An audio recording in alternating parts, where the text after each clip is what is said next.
Et je suis très heureux de vous retrouver pour cette troisième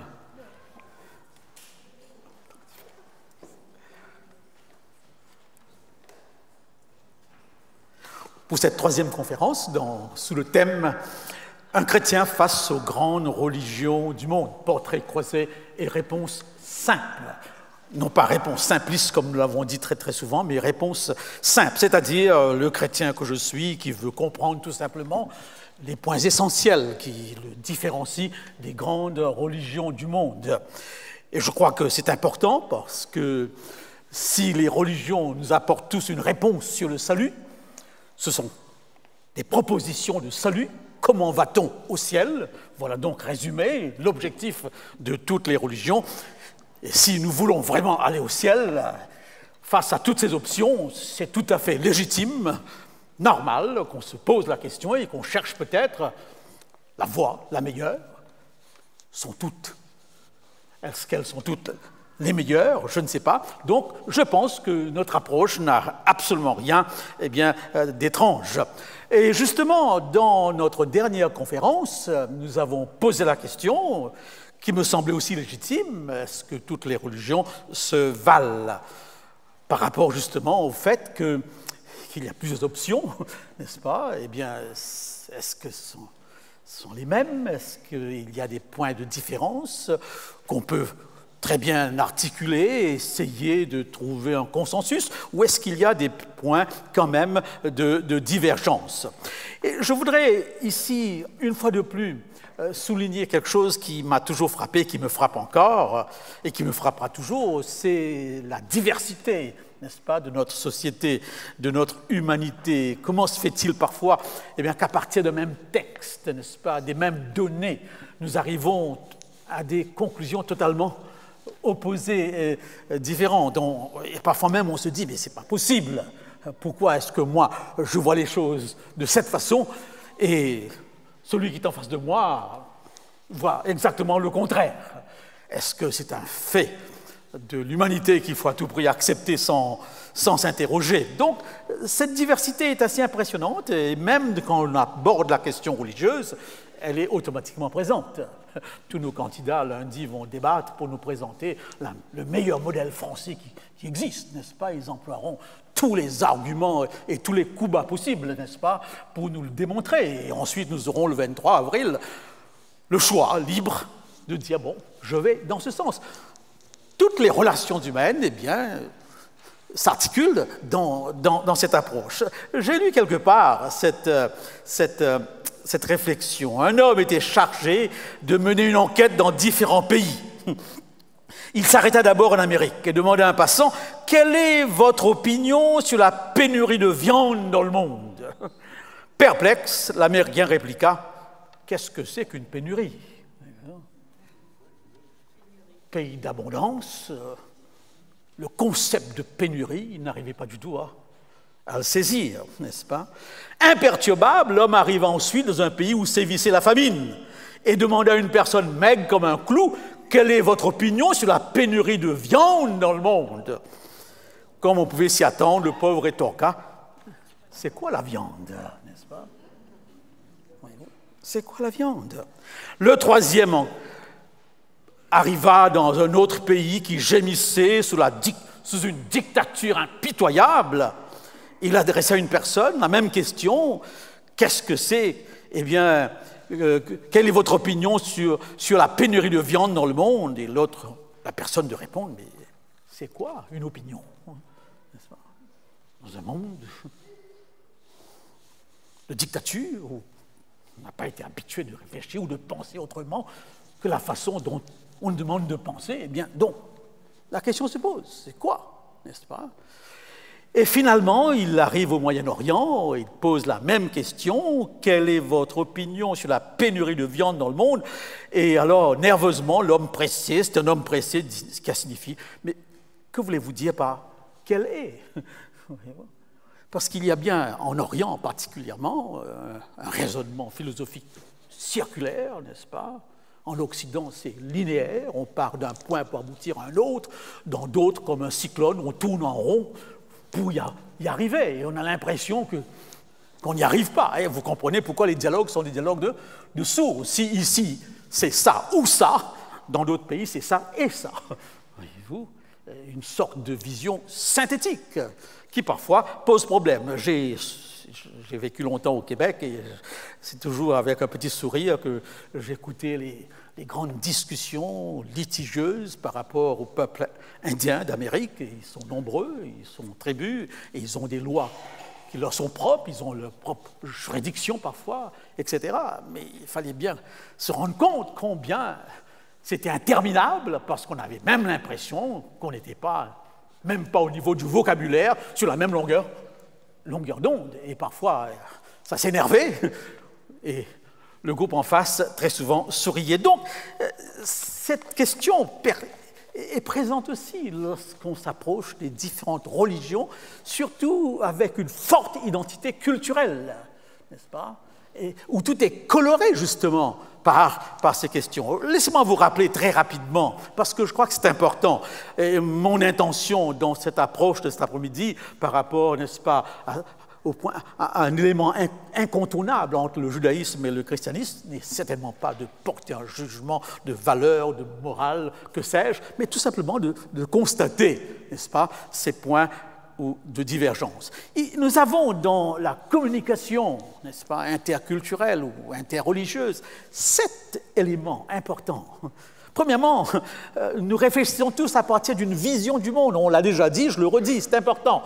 Une vision du monde qui a été façonnée par notre culture, par notre éducation, n'est-ce pas? Je suis adventiste et lorsqu'on parle à un adventiste, comme je l'ai déjà dit dans une conférence, on lui parle d'un tremblement de terre qui a eu lieu et tout de suite, la réponse est simple, ainsi il est temps. N'est-ce pas? Et il voit tout de suite le Christ derrière.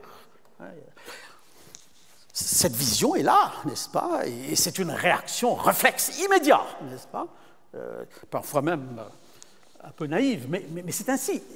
Nous réfléchissons tous dans le cadre d'une vision. Il y a des gens qui voient tout en blanc et noir, donc il n'y a pas de moyen de voir autrement. C'est soit ça ou ça, le diable ou Dieu, n'est-ce pas? Donc, la vision du monde. Et dans cette vision du monde, il y a une façon de penser. Une façon de penser. Et c'est là que parfois nous avons des dialogues de sourds, parce que la personne ne fonctionne pas déjà dans sa rationalité de la même façon. Et on s'étonne en disant, mais comment peut-il penser comme ça? N'est-ce pas? Alors qu'il y a une explication sociologique. Troisièmement, eh bien, cette façon de penser est aussi accompagnée d'une façon de s'exprimer, d'exprimer ses idées. N'est-ce pas? Si dans le cadre cartésien occidental, les choses sont réglo, n'est-ce pas, les choses sont ainsi, ce n'est pas toujours le cas dans d'autres. La Bible est orientale, et c'est pourquoi les Africains, en principe, et les Asiatiques devraient comprendre ce texte beaucoup mieux que les Occidentaux. Et malheureusement, ils le comprennent après que les Occidentaux l'ont filtré. N'est-ce pas? Parce que la théologie, le christianisme, tout en étant oriental, c'est coloré d'une telle façon à l'occidental, que ça devient même compliqué. Voyez-vous, pour ces gens le comprendre. Donc, le Christ parlait en parabole. Nous ne parlons pas en parabole. Et parfois, il expliquait la parabole. Mais d'une manière générale, il l'expliquait même pas. Et ceux qui l'entendaient ont compris. Ils réagissaient violemment ou avec joie parce qu'ils avaient bien compris le message. Nous avons besoin, nous autres, de théologiens pour nous clarifier cette parabole, pour nous expliquer dans les détails. Je crois que vous avez... J'ai eu l'occasion, c'est un privilège d'avoir travaillé dans différentes cultures, dans différents pays, et je crois vous avoir déjà raconté cet incident. Je l'utilise de nouveau. Oui, un comité d'un niveau où je me trouve, et là, une grosse discussion litigieuse sur un problème majeur. Un Africain se lève, il raconte une histoire, c'est tout. Après avoir raconté l'histoire, il s'assoit, et là, il y a un missionnaire qui se lève et dit « Qu'est-ce que tu veux dire ?» Et l'Africain doit dire « Vous, les Blancs, il faut toujours vous expliquer tout. » Voilà. Les autres Africains n'avaient pas besoin d'explication, ils avaient compris. Mais l'homme cartésien, non, il faut clarifier. Donc, et même dans notre approche de la Bible, nous sommes très embarrassés parce que ce texte est un texte oriental, ce n'est pas des historiens occidentaux, et nous cherchons l'heure, la minute, la seconde. Si un a dit qu'il y avait 2 lépreux, l'autre a dit qu'il y a 3, ce n'est pas possible qu'il y ait 2 et 3 à la fois. mais dans d'autres contextes, c'est tout à fait possible parce que ce n'est pas l'essentiel. Donc, voyez-vous, l'articulation, n'est-ce pas, des idées, donc la façon d'exprimer les idées, la façon d'agir suit automatiquement. La façon d'agir suit automatiquement. Le comportement suit automatiquement. Là aussi, je crois vous avoir raconté cette expérience que j'ai eu l'occasion de faire en Nouvelle-Calédonie, où tout à coup, je me trouvais avec quelqu'un, eh bien, qui est hiérarchiquement, si vous voulez, mon inférieur, mais hiérarchiquement. Et voilà que quelqu'un, alors que nous sommes à la gare, s'approche de lui, c'est une jeune fille, et lui remet un billet de 1000 euros, de 1000 francs, n'est-ce pas, calédonien, voyez-vous, à l'époque. Et il me le donne. Je dis, mais pourquoi tu me le donnes? Il me dit, c'est normal, nous sommes dans un pays où devant l'autre, qui est notre supérieur, il faut toujours lui remettre quelque chose. Alors, on t'a remis ça, on m'a remis ça, et moi je te le remets parce que c'est toi. J'essaye de comprendre. On ne peut pas faire autrement. De même, quand on va dans un village, si on ne s'adresse pas en premier lieu au chef du village, qu'il soit illettré, analphabète ou pas, vous devez passer par lui. Et beaucoup de missionnaires se sont mis dans des situations terribles parce qu'ils ont, par orgueil parfois, ils n'ont pas voulu se soumettre à cet exercice-là. Donc, le comportement aussi change, n'est-ce pas? Le comportement change. Et la communication, automatiquement, est différente.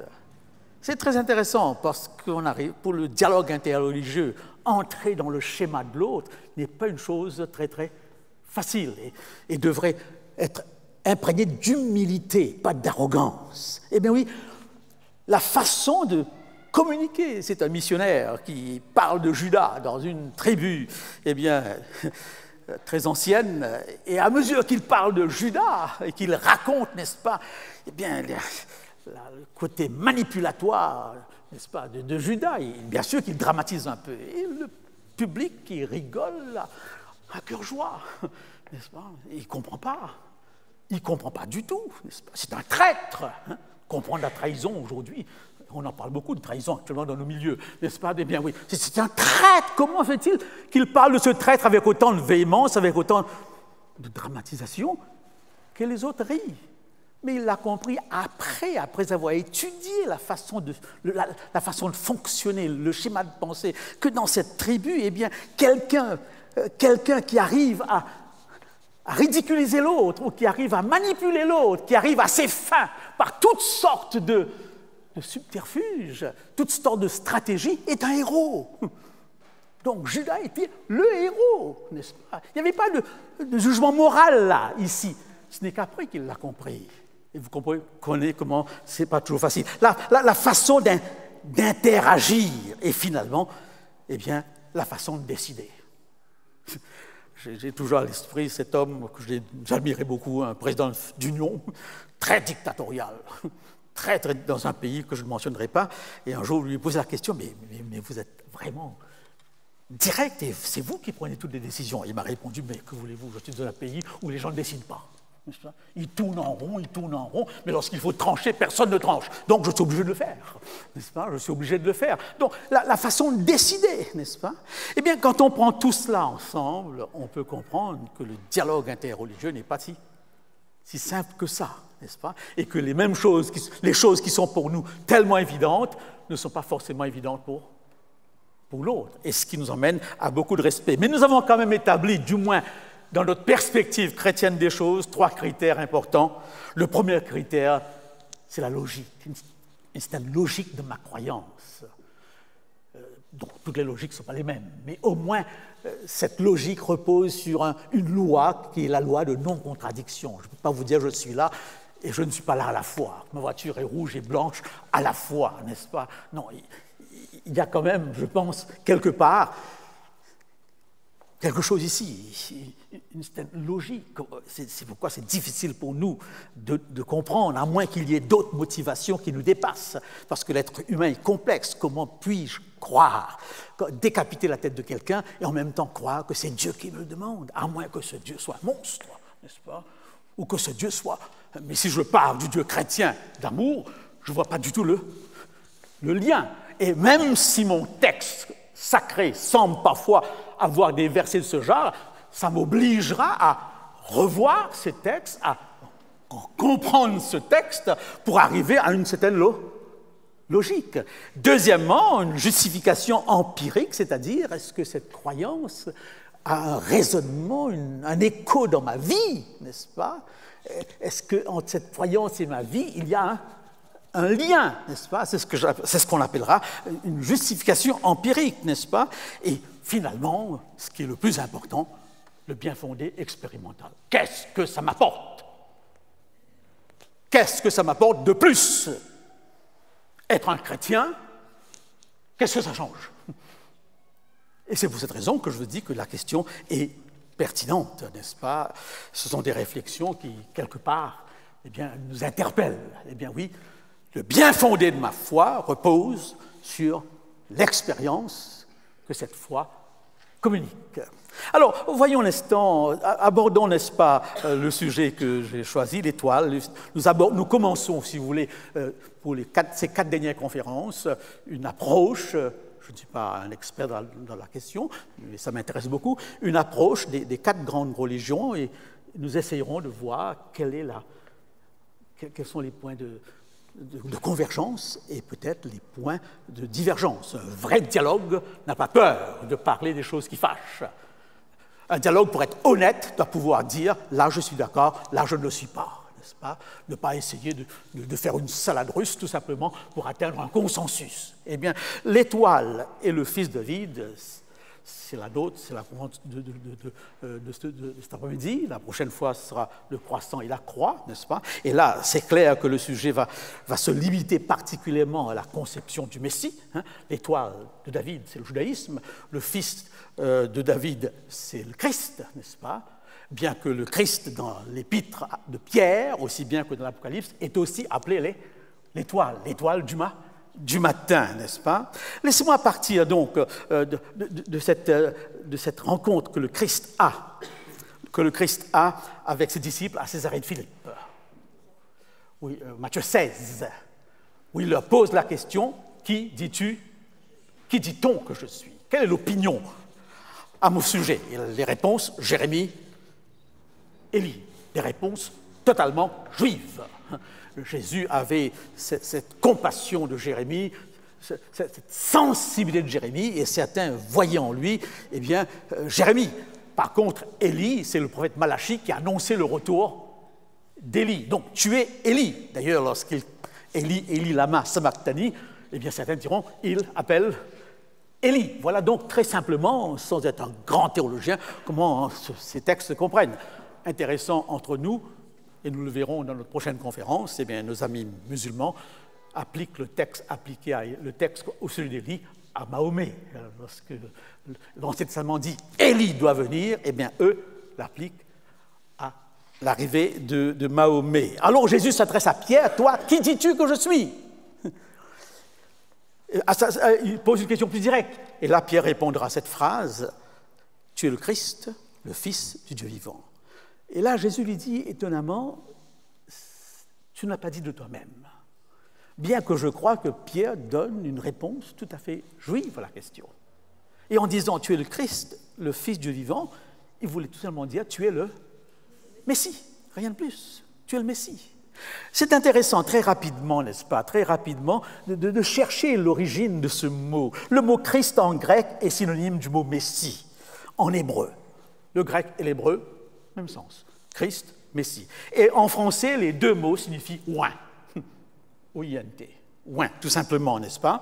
Et là, pour comprendre le texte, il faut tout simplement se rappeler comment les rois d'Israël étaient intronisés. Je pense à un exemple très simple, l'intronisation de Samuel, où il est dit « Samuel prit le flacon d'huile qu'il avait emporté et en répandit le contenu sur la tête de Saül. Puis il l'embrassa et dit « Par cette onction, l'Éternel t'établit chef du peuple qui lui appartient. C'est toi qui le gouverneras, tu le sauveras des ennemis qui l'entourent. Et voici la preuve que c'est elle qui t'établit chef de son peuple par cette onction. » Voilà la cérémonie. On oignait le roi, n'est-ce pas? Loin, c'est le roi au départ, n'est-ce pas? Et ensuite, la métaphore s'appliquera au Messie. Dans ce psaume 2 et les versets 6 à 7. Pourquoi les rois de la terre se sont-ils soulevés et les grands conspiratifs contre Dieu, contre l'homme qui a reçu son onction? Moi, j'ai été établi mon roi pour l'onction sur Sion, ma montagne sainte, etc. Tu es mon fils, aujourd'hui, j'ai fait de toi mon enfant, ou je t'ai engendré. Simplement, je t'ai intronisé. Très intéressant comme remarque, parce que justement, nous le verrons dans la prochaine conférence, une des grosses difficultés de l'islam par rapport au christianisme, parce que le mot engendré donne l'impression d'avoir un fils, qu'on a mis au monde un fils. Ah oui, vous dites que le Christ est fils de Dieu, mais Dieu n'a jamais mis au monde personne. Mais le texte ne dit pas mettre au monde biologiquement. Le texte signifie introniser, tout simplement, n'est-ce pas? Et alors, Pierre veut tout simplement dire ceci. En tant que juif, Pierre pense au Messie libérateur du joug romain, un roi venu rendre à Israël son indépendance et sa suprématie. Et l'Évangile démontre que Pierre avait cette idée d'un Messie triomphant. Lorsque le Christ parlera de sa souffrance, eh bien, il dira « Non, Seigneur, ça n'arrivera jamais. » C'est là où le Christ lui dira « Arrière de moi, Satan, tu mets des bâtons dans mes roues, n'est-ce pas ?» Et lorsque le Christ va monter au ciel, eh bien, ils vont tous se dire, il parlera du Saint-Esprit qui viendra, ils vont se dire, est-ce en ce jour que tu établiras le royaume d'Israël? Donc, tous ces disciples juifs avaient cette vision d'un Christ triomphant. Et cela correspond à un texte, le texte par excellence à ce sujet, c'est le texte de Daniel 7, 13, je regardais encore dans mes visions nocturnes, sur les nuées du ciel, je vis venir quelqu'un semblable à un fils d'homme. Il s'avança jusqu'au vieillard, âgé de nombreux jours, et on le fit approcher devant lui. On lui donna la domination, la gloire, le règne, et tous les peuples, les nations et les hommes de toutes langues le servirent. Sa domination est une domination éternelle qui ne passera point, et son règne ne sera jamais détruit. C'est le texte par excellence au sujet du Messie à venir, eh bien, qui sera interprété comme étant le Messie triomphant. Alors le Christ fait une recommandation toute simple, et il dit, ne le dites à personne, ne le dites pas, sévèrement, n'est-ce pas? Parce qu'il venait pour représenter un autre Messie que les textes présentent aussi, qui est un Messie souffrant. Et là, il y a une contradiction. Je crois que c'est important de souligner quelque chose ici. Il faut bien l'avouer, ces questions ne sont pas si simples à résoudre, parce que la Bible n'est pas toujours simple. Vous savez, j'ai souvent entendu dans mon enfance, dans mon adolescence, c'est un texte que même les enfants comprennent. C'est facile à dire. C'est facile à dire. Même lorsqu'on me parle des belles histoires de la Bible, elles ne sont pas si belles que ça, n'est-ce pas?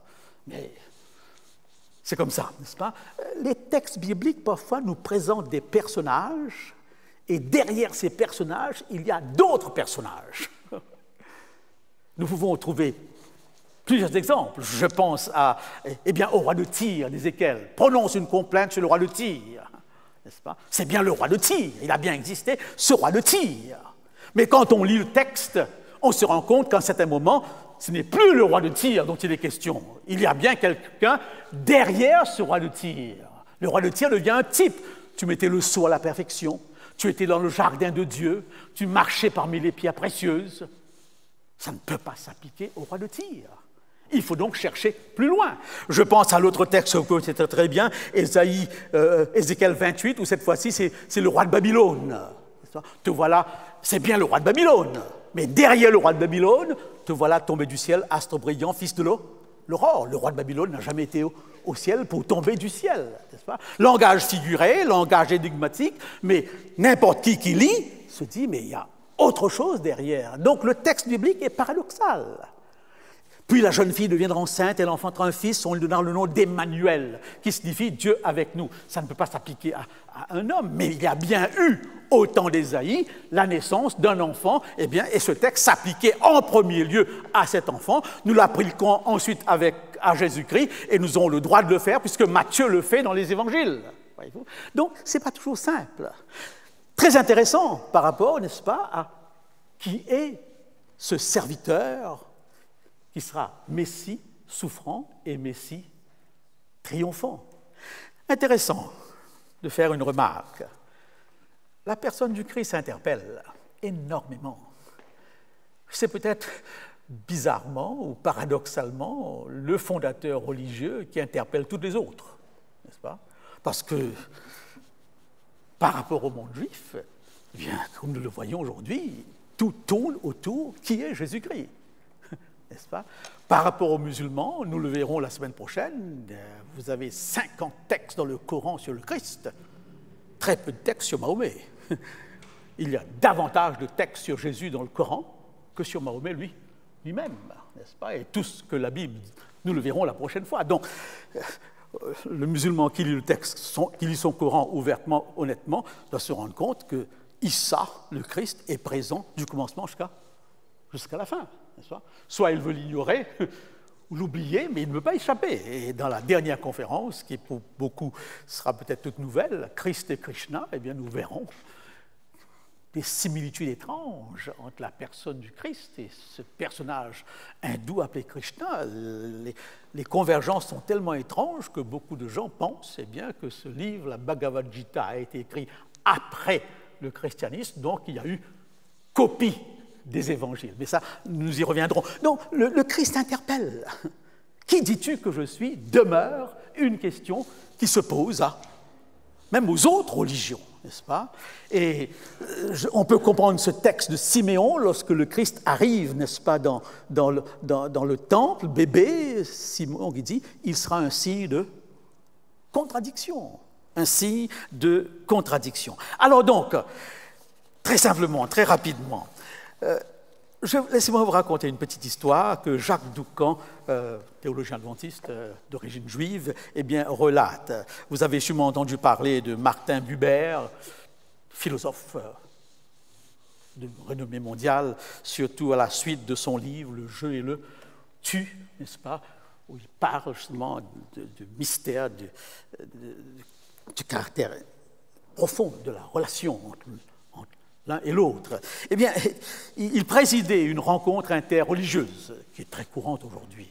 Et je trouve que c'est extraordinaire qu'on puisse se parler, Et à la question « Quelle est la différence entre les Juifs et les chrétiens ?» voilà sa réponse.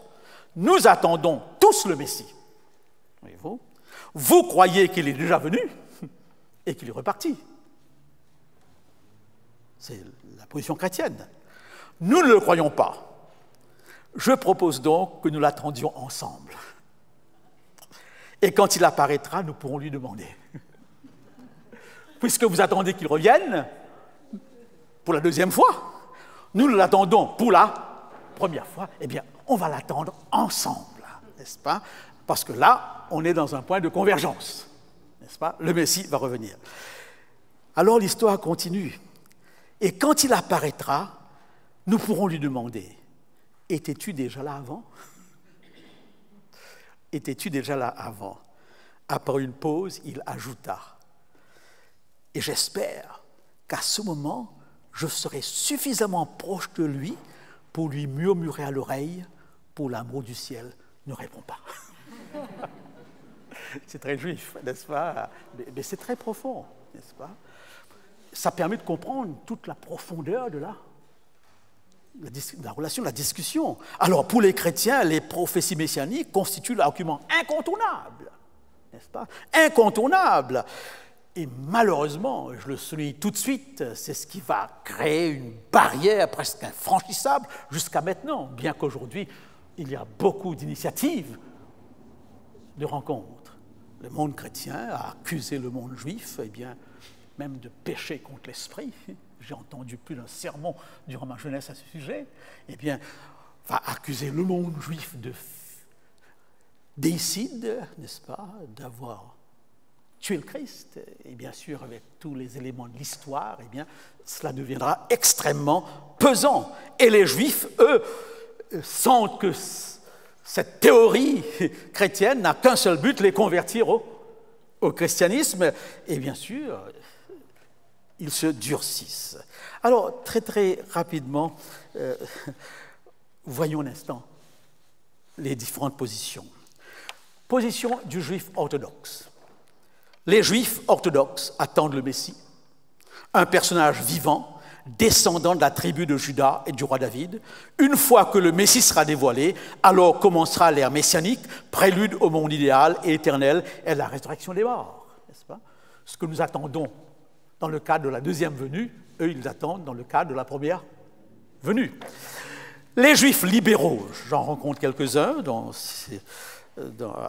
à Sciences Po ou dans ce cours que je suis, eh bien, les Juifs libéraux, eux, préfèrent l'idée d'un Messie, d'une ère messianique. Ne parlent pas d'un Messie qui vient, mais d'une période de l'histoire, d'une ère messianique. Je crois que le Messie viendra quand nous serons prêts, et nous le serons quand nous aurons modifié nos comportements, nos façons de penser. Dieu nous a donné un monde à parfaire, à nous de le rendre plus perfectible. En d'autres mots, la mission consiste justement à faire de cette société, par son comportement, d'ailleurs, au temps de Paul, beaucoup de Juifs pensaient que le jour où un Juif serait parfait, le Messie viendrait. Et Paul, probablement, suivant les commentateurs, avait cette vision des choses, n'est-ce pas? Eh bien, d'être celui qui serait le modèle parfait pour pouvoir précipiter la venue du Messie. Donc ici, on n'attend pas quelqu'un, mais on pense à un monde qui se transforme grâce à l'action, n'est-ce pas, du peuple qui attend et qui se perfectionne au point, après 1000 ans, etc., que l'ère messianique soit là. Je dirais une chose, sans être trop sûr, mais par rapport à ce que j'ai lu, par rapport à le retour du Christ dans la conception de l'Église catholique, eh bien, il y a cette idée, n'est-ce pas, d'où la motivation de l'évangile social. Transformer, l'Église est là pour transformer la société et créer, justement, ce nouveau monde, alors que nous pensons, en tant que protestants et la branche que nous représentons, non, le Christ revient et cela représente une rupture, une cassure et un recommencement, non pas une transformation. Alors donc, comment voir, comment comprendre ce texte? Le texte clé ici, c'est Ésaïe 53. C'est le texte fondamental. Et je demanderai à Nathalie de distribuer donc tout simplement un texte qui va nous permettre de suivre très rapidement. Comme je vous l'ai dit, nous irons directement au texte. Et alors que Nathalie distribue, je vous présente deux ouvrages, si la question vous intéresse, et je crois qu'elle devrait nous intéresser davantage. On n'en parle pas beaucoup, mais elle est fondamentale. C'est malheureux que la plupart des ouvrages dans le cadre de l'Église adventiste sont en anglais, n'est-ce pas? Richard Elofer, qui s'occupe dans la perspective missionnaire, eh bien, de l'évangélisation, si vous voulez, du monde juif, a sorti un collectif, Réconforte mon peuple. Et là, je me suis basé sur un article de Jacques Doucan, n'est-ce pas, sur la question, parce que je ne suis pas un expert du tout, et sur quelques théologiens juifs, adventistes, eh bien, qui abordent la question. Par contre, vous avez un cahier de l'Évangile que vous trouverez à la procure, si le sujet vous intéresse, qui vous donne de manière détaillée la position, n'est-ce pas, juive sur Ésaïe 53, le serviteur souffrant. Tous les textes que nous verrons nous en dirons quelques mots dans quelques instants, eh bien, sont ici abordés. Alors, très rapidement, aussitôt que... voyons un instant ce texte d'Ésaïe 53.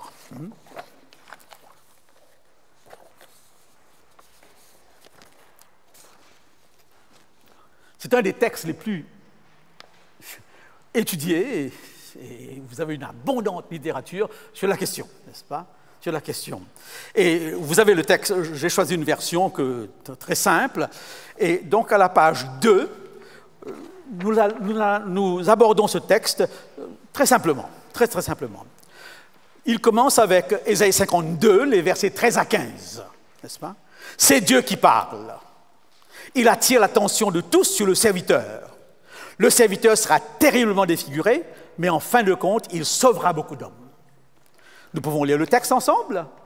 Voici mon serviteur prospérera, il montera, il s'élèvera bien haut, de même qu'il a été pour plusieurs un sujet d'effroi, tant son visage était défiguré, tant son aspect différait de celui des fils de l'homme. De même, il sera pour beaucoup de peuples un sujet de joie. Devant lui, des rois fermeront la bouche, car ils verront ce qui ne leur avait point été raconté, ils apprendront ce qu'ils n'avaient pas point entendu. Première partie du texte, n'est-ce pas? Deuxième partie, une réponse du peuple. dans la bouche d'Ésaïe.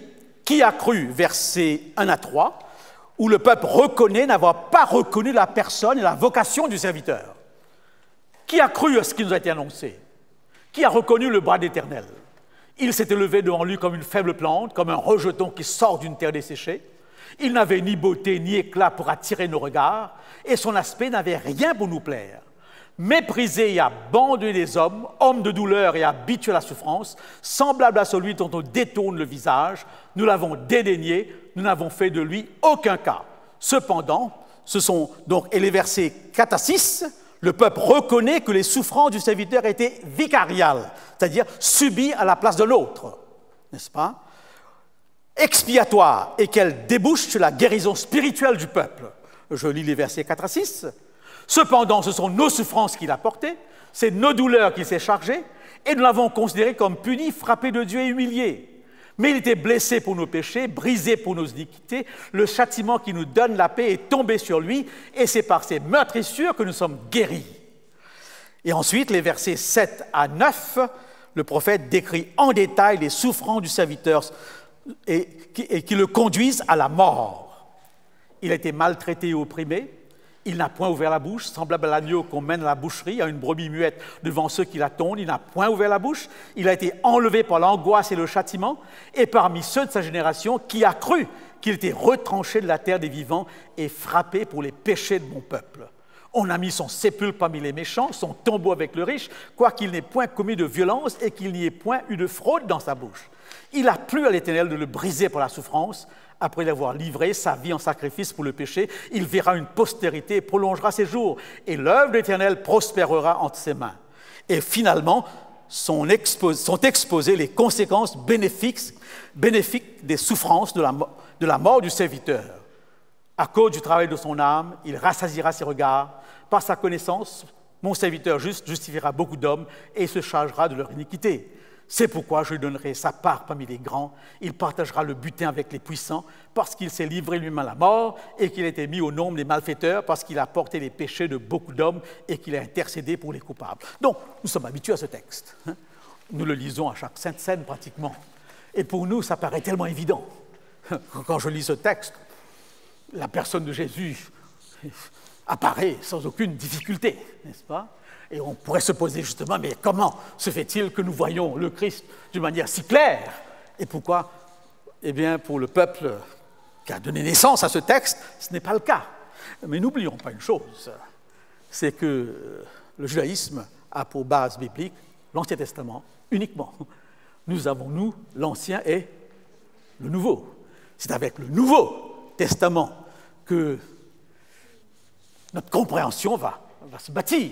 Mais si nous n'avions pas le nouveau, eh bien, il aurait fallu faire tout un autre effort, n'est-ce pas?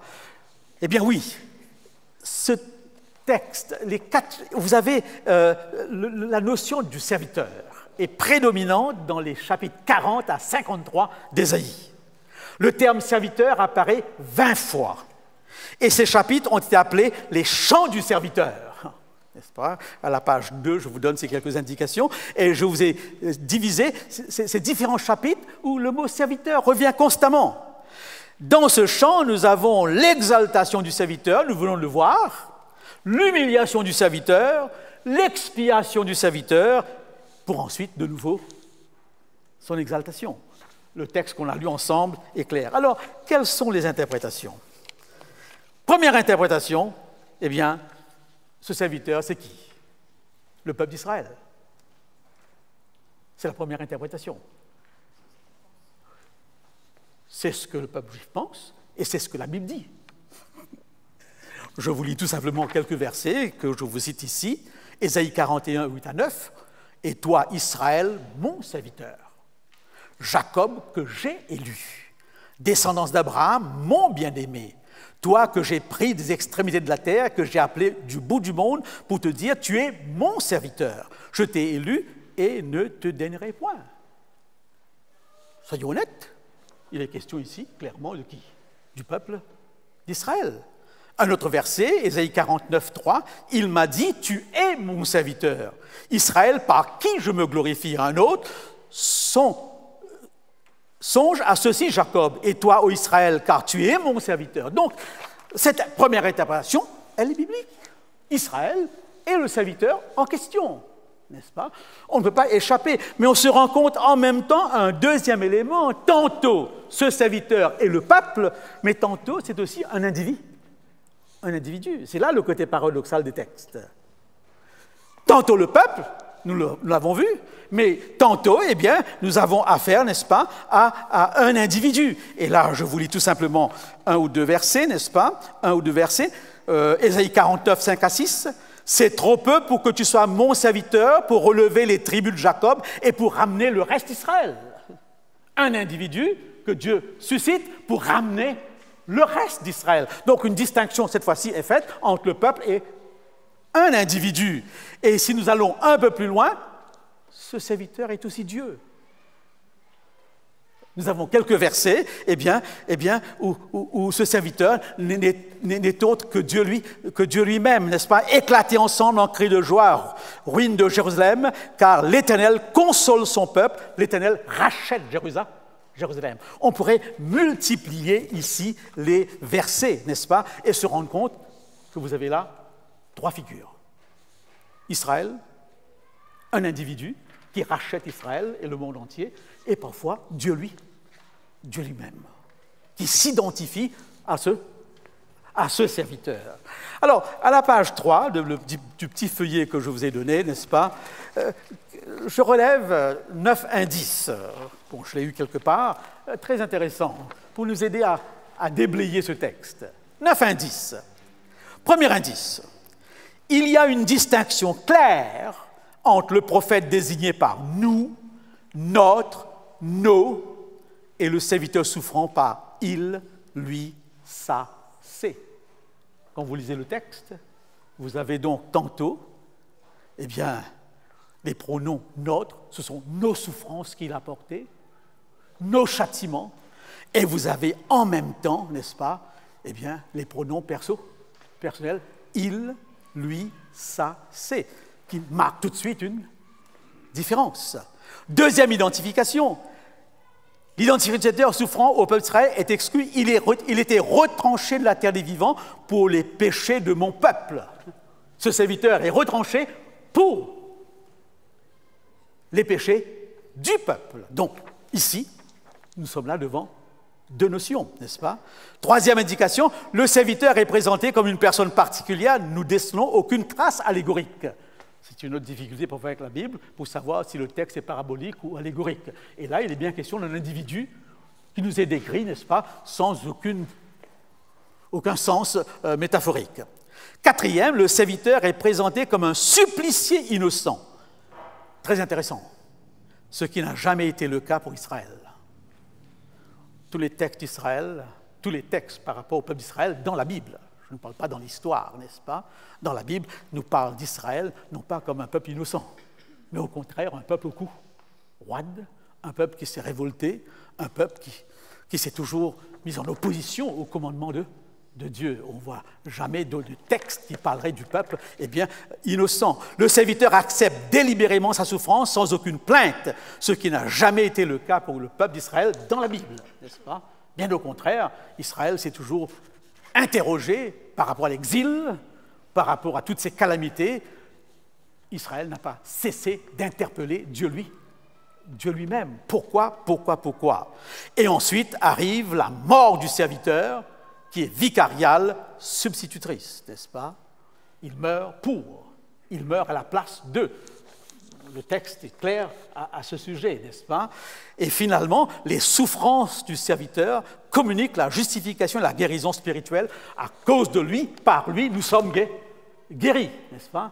Il est donc la motivation du salut. Il meurt et ses souffrances prennent fin à sa mort et finalement, il revient là, à la vie. Maintenant, par rapport à ces textes, n'est-ce pas, par rapport à cela, vous avez bien d'autres textes, beaucoup d'autres textes que nous interprétons dans ce sens-là, n'est-ce pas, qui viennent un petit peu compléter eh bien, ce texte fondamental d'Ésaïe. Ce serait intéressant, je voudrais juste, ça m'a frappé dans cette petite recherche, de constater une chose. C'est à partir du 3e, 4e siècle que la rupture va se faire entre le christianisme, disons la chrétienté et le judaïsme, sur cette question. Pendant les 1er, 2e, 3e siècles, il n'y a pas profondément de rupture. Et là, je ne vais pas entrer dans une discussion sur la question. J'ai acheté un livre dernièrement à la FNAC sur le conseil de personnes connues, réputées sur la question, le livre de Daniel Boyarim, n'est-ce pas, Le Christ juif. Daniel Boyarim est professeur à l'université californienne de Berkeley et il dit des choses assez étranges par rapport aux conceptions actuelles. Il fait une étude vraiment bouleversante. D'ailleurs, son livre est dédicacé par le cardinal Barbarin de Lyon. Voilà très rapidement sa thèse, pour nous faire comprendre que s'il y a eu rupture, c'est venu très après, n'est-ce pas? Au départ, eh bien, dans la Bible, eh bien, tout le Nouveau Testament, dans le sens duquel nous y allons, eh bien, voit dans ce Messie Jésus d'une manière très claire. Eh bien, voici très rapidement les thèses de Daniel Boyarim. Si le livre vous intéresse, je pourrais vous le passer si cette question nous touche. Premièrement, il affirme que les limites entre judaïsme et christianisme sont demeurées longtemps imprécises. N'est-ce pas? Longtemps imprécises. Déjà, quand nous lisons la Bible, nous comprenons que pendant un certain temps, on ne fait pas de différence. Et l'empereur romain ne fait pas de différence. La différence viendra lorsque tout à coup les chrétiens ne seront plus admis dans les synagogues. Alors là, ils deviendront religion illicite, parce que le judaïsme était religion licite et le christianisme vivait sous la bannière du judaïsme. Les persécutions vont éclater après cette rupture. Alors, il donne comme date Nicée, le concile de Nicée, et ensuite le IVe siècle pour parler de cette rupture. Deuxième chose, très intéressante, l'attente d'un Messie, Christ divino-humain, faisait pleinement partie de la tradition juive, n'est-ce pas? Qui va à l'encontre de toutes les théories qui viendront après. Donc, cette vision du Christ divino-humain était là, présente dans la tradition juive. Tout le christianisme, même les idées de la Trinité et de l'incarnation, ou du moins les germes de ces idées, étaient déjà présents parmi les croyants juifs longtemps avant que Jésus ne surgisse. C'est assez impressionnant, n'est-ce pas, l'étude qu'il fait, n'est-ce pas? Quatrièmement, le texte de l'Évangile est mieux compris si on le replace au sein d'une tradition juive sur le Messie souffrant. Le Messie souffrant faisait intégralement partie de la tradition juive de l'Antiquité à la modernité. Beaucoup des idées religieuses liées au Christ, identifiées plus tard à Jésus, étaient déjà présentées dans le judaïsme. L'étude de Daniel Boyarim porte sur la notion de fils de Dieu dans l'Ancien Testament et son application dans le Nouveau Testament. La notion de fils de l'homme dans Daniel 7, 13 à 14 et son application dans les évangiles et surtout dans Saint Marc. La notion de fils de l'homme dans le livre d'Enoch et le 4e livre d'Esdras, ce sont des apocryphes. Donc c'est une étude assez impressionnante, et bien qui démontre que finalement, il y a eu une rupture sur cette question bien après. Au départ, cette notion du Christ souffrant, du Christ sauveur, qui s'applique à Jésus, était partagée, était courante, même au sein du judaïsme de l'époque. Je ne pourrais pas entrer dans une discussion à ce sujet, mais je vous partage cela, et c'est ce qui fait dire au cardinal Barbarin qu'il a été étonné en le lisant, n'est-ce pas? Ce rabbin est très très connu, n'est-ce pas, dans les milieux juifs à ce sujet. Alors donc, je ne vais pas pouvoir, parce que ce n'est pas mon expertise, mais c'était intéressant de lire tous les commentaires juifs sur la question. Je vous signale tout simplement les applications juives. Premièrement, Ésaïe lui-même. Pas trop difficile de démontrer que Ésaïe ne parle pas forcément de lui. Deuxièmement, un personnage du temps d'Ésaïe. Deuxième élément, un personnage du temps d'Ésaïe. Et ça, je crois que c'est très très important. Et parfois, nous faisons cette erreur de passer du texte à l'époque, à nous aujourd'hui, sans essayer de comprendre à qui s'adressait le livre et qui était indiqué dans ce livre. C'est tellement facile de faire les applications bibliques en traversant 2000, 3000, 4000 ans d'histoire, n'est-ce pas? Et ça, nous le faisons assez souvent, n'est-ce pas? Nous le faisons assez souvent. Juste pour vous dire ma façon de penser là-dessus, lorsqu'on me demande tout simplement, eh bien, est-ce que je le dis ou pas? C'est toujours un problème. Lorsqu'on me demande, par exemple, venez nous parler du message des 3 anges de l'Apocalypse, et parlez-nous surtout de la réforme sanitaire dans ce message. Je refuse. Ce livre est adressé à des gens qui sont en train de mourir dans les arènes de Rome, et on n'a aucun. Ça m'étonne que Saint Jean, dans ce message dramatique à des gens qui sont en train de mourir, est en train de penser à la réforme sanitaire, n'est-ce pas? Là, nous traversons des siècles d'histoire pour une application qu'on préfère, en sortant les textes, en les extrapolant le mieux possible, puisqu'il est dit « craignez Dieu et donnez-lui gloire », alors faites tout pour la gloire de Dieu, une association entre « craignez Dieu et donnez-lui gloire », faites tout pour la gloire de Dieu, et on tombe avec l'alimentation. N'est-ce pas? Alors, il faut éviter cela, n'est-ce pas? Éviter cela, n'est-ce pas? Et on peut trouver d'autres arguments. On peut trouver d'autres arguments, mais pas ce type d'argument. Eh bien, donc, il faut donc faire très, très attention. Alors, qui est donc ce serviteur? Donc, je répète, soit Ésaïe lui-même, soit quelqu'un du temps d'Ésaïe, comme c'était le cas pour cet enfant qui devait naître d'une vierge, parce que le mot vierge ici ne signifie pas vierge qui n'a pas eu d'enfant, mais une jeune fille, une jeune femme. C'est Matthieu qui fera l'application, n'est-ce pas? Et troisièmement, eh bien, c'est le message qui viendra, c'est Israël. Et bien sûr, toutes les souffrances d'Israël durant tout ce qui s'est passé viendra donner de la force à cette interprétation. Alors, vous savez, c'est pas facile, parce que la dispersion des Juifs a donné naissance à des commentaires, à des targums, eh bien, qui sont tout simplement des traductions, parfois à peu près, plus ou moins paraphrasées, les midrash, qui sont les commentaires, et des rabbins qui ont une notoriété telle. Écoutez les émissions du dimanche matin, vous verrez, n'est-ce pas, que de temps en temps, on rappelle tel rabbin. Dans toutes les religions, c'est la même chose. Il y a des personnages eh bien, qui ont une autorité d'interprétation, même chez nous. Eh bien, elle a dit, vous savez de qui je parle, n'est-ce pas? Eh bien oui, eh bien, lorsqu'on prend tout cela, tous ces commentaires, et là, j'aime bien ce petit ouvrage, mais ça a été très difficile pour moi de l'assimiler, mais au moins j'ai entre les mains toutes les traductions, tous les commentaires juifs sur le texte. N'est-ce pas? Voulant à tout prix démontrer que ce serviteur, c'est le serviteur souffrant, n'est-ce pas? Que ce serviteur n'est autre que le peuple d'Israël. Mais nous voulons le voir sans polémiquer avec personne, que ce serviteur est distingué d'Israël, ce serviteur meurt et sa mort est expiatoire, elle est vicariale, que ce serviteur rachète, guérit les nations, que ce serviteur, après sa mort, revient à la vie, ressuscite. Et là, nous ne pouvons plus être dans le cadre d'un peuple, parce qu'on ne pourrait même pas avoir l'idée que le peuple juif souffre pour les autres ou expie le péché des autres, ce qui n'est même pas clair dans leur théologie. Alors donc, voilà, n'est-ce pas, eh bien, un tour d'horizon très simple, n'est-ce pas, un tour d'horizon très simple. Alors maintenant, par rapport au christianisme, comme je vous l'ai dit, s'il faut dialoguer là-dessus, il faudra dialoguer sans le Nouveau Testament. Parce que si vous dialoguez avec le Nouveau Testament, ça n'a pas de sens, puisqu'il n'y croit pas au Nouveau Testament. C'est là aussi où nous manquons parfois de sagesse. Nous venons sans nous rendre compte. Il faudra pouvoir, uniquement avec l'Ancien Testament, eh bien, démontrer qui est ce serviteur souffrant et montrer les nuances, la différence entre l'individu et le peuple d'Israël, n'est-ce pas? Par rapport au Nouveau Testament, la chose est simple, n'est-ce pas? La chose est simple. Jésus a même dit « Je suis venu non pas pour abolir, mais pour accomplir ». Et lorsqu'il dit « Je suis venu non pas pour abolir, mais accomplir la loi », je vous en prie, j'ai fait cette erreur pendant longtemps lorsque j'étais jeune, pour essayer de montrer que le sabbat eh bien, se maintient. Le mot « loi » ici n'a rien à voir avec les 10 commandements. N'est-ce pas?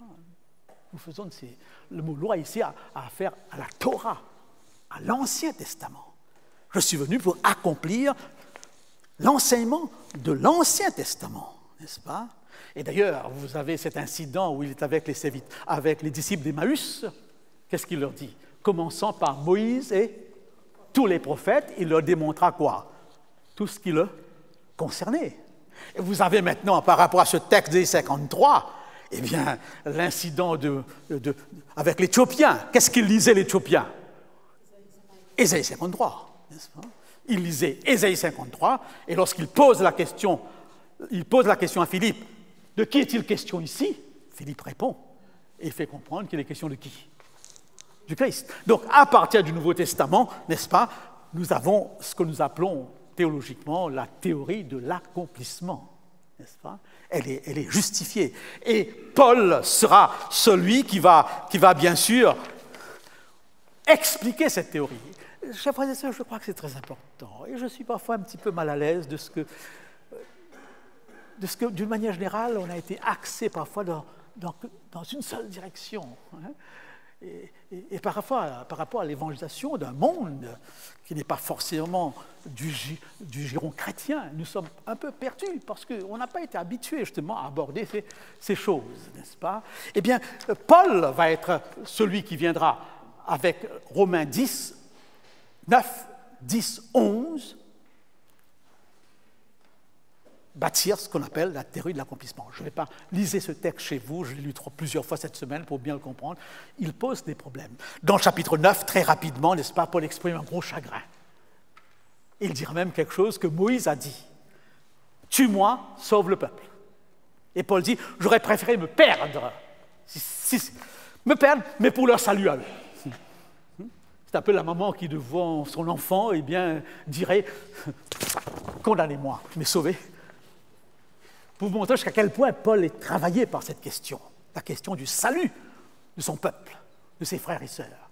Eh bien oui, Dieu, j'aurais préféré, moi, être perdu, mais au moins qu'il soit sauvé. Et alors, Paul va développer cette notion, va bien démontrer le privilège du peuple juif. Privilège, parce que c'est lui qui a reçu la loi. Les oracles de Dieu leur ont été confiés. À eux les prophètes, à eux les patriarches, à eux les... C'est un fait. Et comme le fait remarquer un des auteurs dont je vous ai parlé, c'est une erreur des chrétiens, et même de l'Église adventiste parfois, d'oublier tout ce qu'on doit au peuple juif. N'est-ce pas? C'est eux. Nous ne sommes que des héritiers. Qu'un fruit sauvage sur l'olivier franc, un arbre greffé, n'est-ce pas? Donc, cette approche de reconnaissance, quand même, aurait pu éviter, parfois, des cassures trop grandes, n'est-ce pas? Et s'il y a quelque chose qui est valable en Orient, c'est reconnaître la paternité, reconnaître le patriarche, reconnaître celui qui est avant nous, n'est-ce pas? Ah bon, alors ensuite, Paul va développer cette notion à laquelle nous sommes habitués, enfant de la promesse et enfant de la chair. Et c'est là qu'il va faire comprendre, n'est-ce pas, tout simplement ceci, qu'Israël, le vrai Israël, ce n'est pas Israël selon la chair, c'est Israël selon la loi, la foi. Parce que tout le thème de l'Épître aux Romains est la justification par la foi. Je vous rappelle ce que Patrick rappelait dans la classe la semaine dernière, que c'est cette épître qui a été au départ de toutes les grandes révolutions chrétiennes.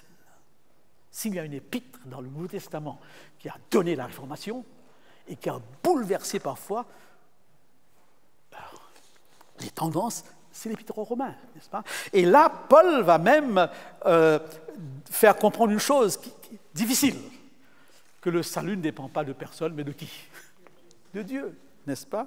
C'est là qu'il va utiliser cette métaphore, j'ai aimé Jacob et j'ai haï Ésaü. Le texte ne dit pas haï, j'ai préféré Jacob à Ésaü, préféré, n'est-ce pas? Pour bâtir une théorie de la grâce. En d'autres mots, de quoi tu te plains? Tout est grâce, n'est-ce pas? Tout est grâce. Dans une parabole, justement, le problème se pose. Nous sommes des ouvriers de la dernière heure. Un ouvrier qui vient à la dernière heure et tu le payes comment? Autant que là. Et Jésus dit, ça te dérange que je sois bon? Tais-toi. Où est ton problème? Je donne à qui je veux. Bien sûr, ça sonne comme une injustice. Et Paul va aborder la question, il dira, bien sûr, vous me direz, mais c'est injuste. C'est là où il emploie une autre métaphore. Toi, phase, pourquoi vas-tu discuter avec le potier? Je crois que Paul va employer des arguments très forts dans le contexte de l'époque pour passer ce message de la grâce, qui est un message unique dans les religions, et c'est un message chrétien. Les trois religions que nous verrons après cela ne parlent pas de grâce comme nous parlons, toutes ces religions, c'est des religions où il faut faire pour son salut. La seule religion qui dit tout a été fait, c'est le christianisme dans sa version protestante. Disons les choses clairement, n'est-ce pas? La grâce seule. On a eu une conférence à ce sujet. Eh bien oui, alors Paul va faire comprendre que cette justice de Dieu, elle est gratuite, elle est donnée. Bien sûr, entre guillemets, même le grand réformateur Calvin va se tromper ici. Parce qu'il va développer sa notion d'une double prédestination. Certains sont sauvés, d'autres ne le sont pas. Personne n'a à discuter là-dessus, puisque c'est grâce. Et ça n'est pas facile à aborder. C'est pourquoi parfois nous avons l'impression que nous avons tout compris. Mais on n'a pas compris grand-chose non plus. Et une des questions que je me réserve lorsque je serai au ciel et que je rentre l'apôtre Paul, je dis, mais pourquoi tu nous as cassé les pieds comme ça? Pourquoi tu n'as pas pu dire les choses plus simplement que ça? Et j'ai l'impression qu'il me dira, mais tu as compris de travers.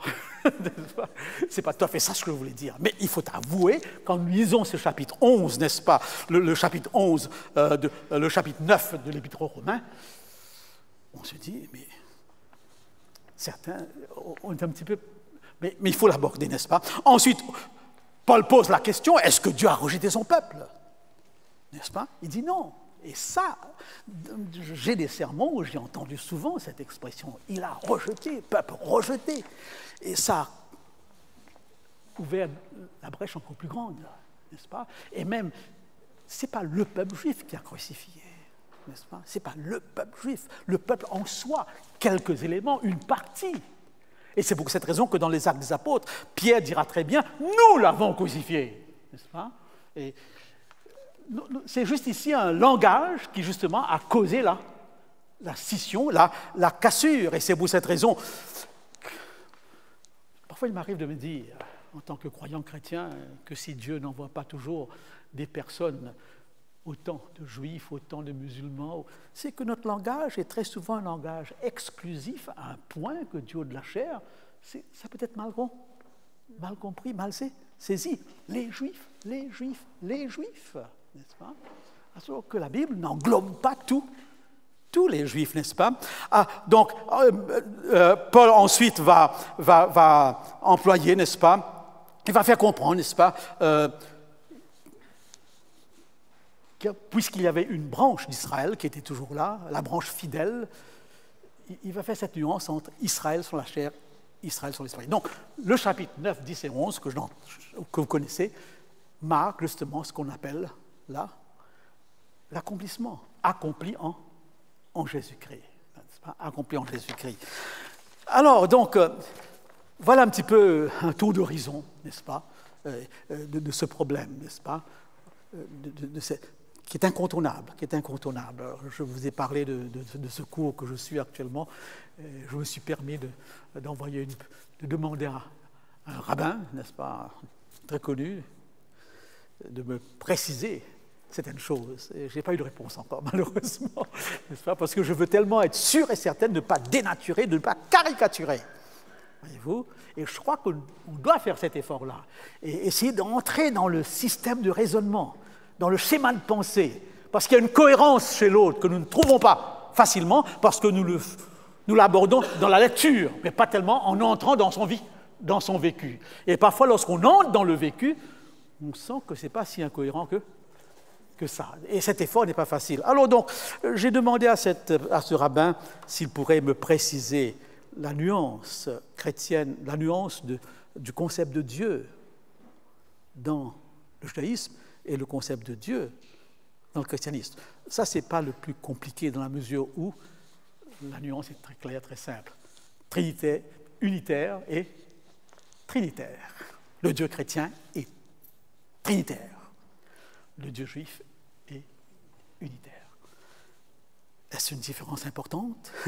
Est-ce une différence marquante? Je le crois, n'est-ce pas? Mais ça, c'est important, le premier point. Une deuxième chose que je lui ai demandé, la notion, le rapport avec la Bible, le rapport avec le texte. Et là, il y a des choses intéressantes. Lorsque ce rabbin me disait dernièrement, tu sais, Karl, c'est pas compliqué, tu me poses une question, je te dirai ça d'une manière très brutale. Nous pouvons ne pas croire en Dieu. Nous pouvons ne pas croire en Dieu, mais nous devons mettre en pratique la Torah. Je n'arrive pas à saisir. Vous saisissez le rapport ici. Et d'ailleurs, dans tout ce que j'ai lu, ce qui est central dans le judaïsme, c'est la Torah, n'est-ce pas? Le texte. On ne sort pas du texte. On n'a pas le même rapport avec le texte. Donc, ce serait formidable si vous aviez un esprit très large, n'est-ce pas? Et je pense que vous l'avez ici. Est-ce qu'il est suffisamment large? Ça, je ne sais pas, n'est-ce pas? D'inviter un jour un rabbin. Vous connaissez surtout. Nous entendions des gens eux-mêmes qui nous expliquent et qu'on ait l'occasion de leur poser la question, mais Dieu et la Trinité, comment vous réagissez, n'est-ce pas? Quel est votre rapport avec le texte, hein? Le texte, la Bible. C'est le même texte que nous, l'Ancien Testament, du moins chez les protestants, n'est-ce pas? Le même Ancien Testament, n'est-ce pas? Troisièmement, la loi. 613 lois ajoutées au texte. Et vous connaissez les caricatures que nous avons en tant que croyants chrétiens. Tu te rends compte, même pour allumer une lampe, tu demandes au voisin. N'est-ce pas? Ça, je l'ai entendu, je ne l'ai pas vu. Vous connaissez, ils ne prennent pas l'ascenseur le samedi, n'est-ce pas? Ils ne prennent pas l'ascenseur, ou alors, comme quelqu'un m'a dit, sauf l'ascenseur sabbatique. Je ne sais pas, c'est quoi cet ascenseur sabbatique? Il s'arrête à tous les étages, voilà. Donc, et nous sommes habitués un petit peu avec la Bible, où nous voyons les pharisiens contourner la loi. C'est pour cette raison qu'une question que je n'ai pas osé, que j'ai posée, mais je n'ai pas de réponse, parce que nous voyons dans le judaïsme une religion légaliste. D'ailleurs, j'ai un petit groupe interreligieux et on a des projets dans les écoles très intéressants, n'est-ce pas? Justement, nous étions dans une école juive il y a 2 semaines de cela, et le directeur de l'école, M. Tioutou, m'a dit « Nous avons quelques élèves adventistes chez nous. » Il dit « Oui, ils viennent chez vous par rapport au sabbat. » Il dit « Oui. Et dites à votre communauté, s'ils ont des problèmes de sabbat, qu'ils viennent chez nous, n'est-ce pas ?» Donc, il a fait sa petite publicité. Mais en même temps, il m'a posé la question, ça serait intéressant un jour que vous veniez expliquer à nos étudiants quelle est la différence entre votre sabbat et le nôtre. Nous sommes la seule religion chrétienne, sauf quelques baptistes du 7e jour, quelques pentecôtistes du 7e jour, qui existent aussi, qui ici a une passerelle. Donc le rapport à la loi, ça nous touche, par rapport au sabbat, n'est-ce pas? Et ça, c'est une question importante, qui me travaille beaucoup.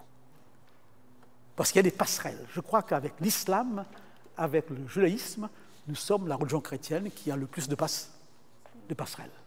Mais nous n'arrivons quand même pas à les toucher, malgré tous nos efforts, n'est-ce pas? Peut-être qu'il faudrait qu'on s'interroge, n'est-ce pas? Qu'on s'interroge et qu'on se demande, mais qu'est-ce qu'il faut qu'on fasse, n'est-ce pas? Dans nos relations les uns avec les autres, n'est-ce pas? Par rapport au sabbat, justement, je suis travaillé par une question. Un jour, je crois vous l'avoir raconté, un étudiant de Collonges a voulu faire son mémoire sur le sabbat juif et le sabbat adventiste. Mémoire intéressant. Et il s'est dit, j'irai voir le rabbin de Genève.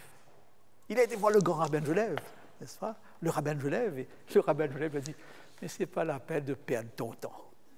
C'est pas la peine de perdre ton temps. Pour vous, adventistes, le sabbat est une journée de réunion.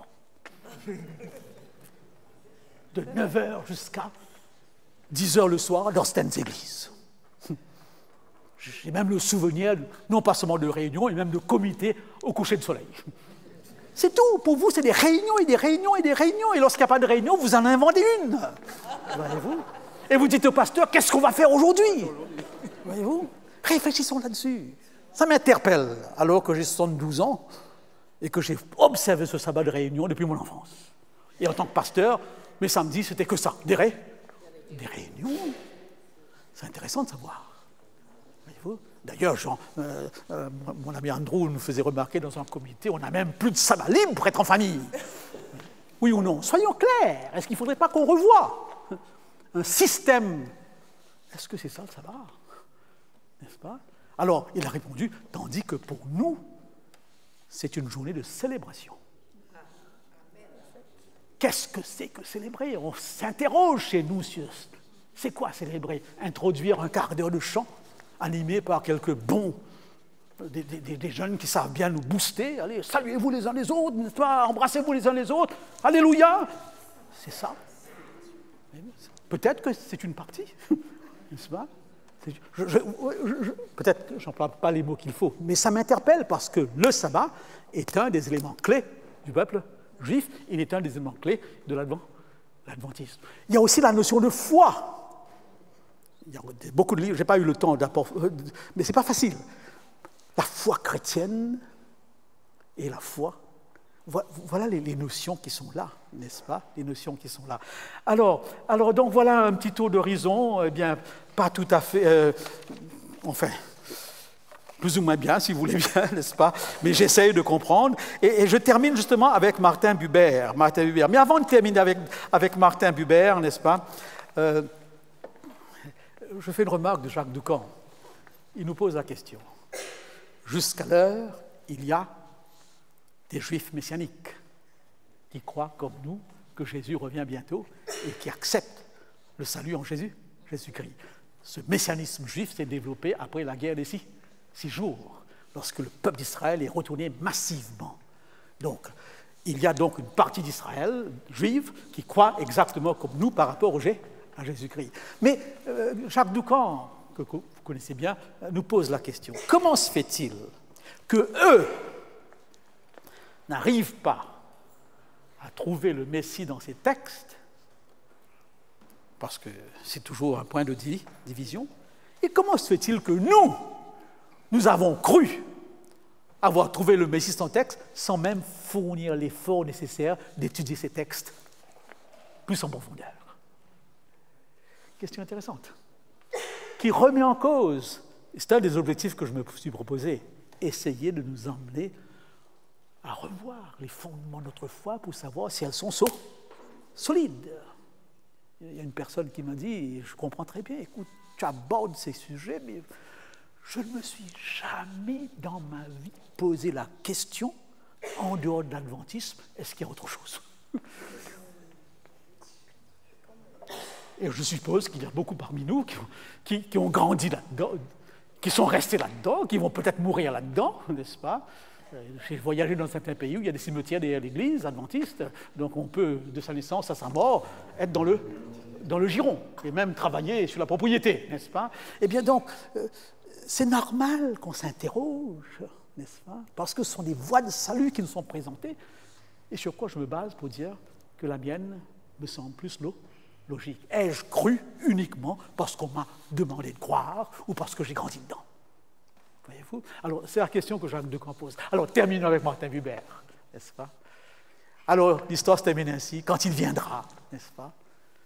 Eh bien, et qu'on lui posera la question, est-ce que tu étais déjà venu avant? Ou est-ce que tu viens maintenant? Eh bien, sûrement, dit Martin Buber, il répondra, je suis maintenant là, ça devrait vous suffire. Et j'aime bien cette réponse. En d'autres mots, lorsqu'il viendra et qu'il dira à tous ceux qui sont là, entrez dans mon royaume, toutes nos discussions, toutes nos conférences n'auront plus aucune importance. Eh bien, espérons que lorsqu'il viendra, eh bien, il sera là, il sera suffisant. Merci.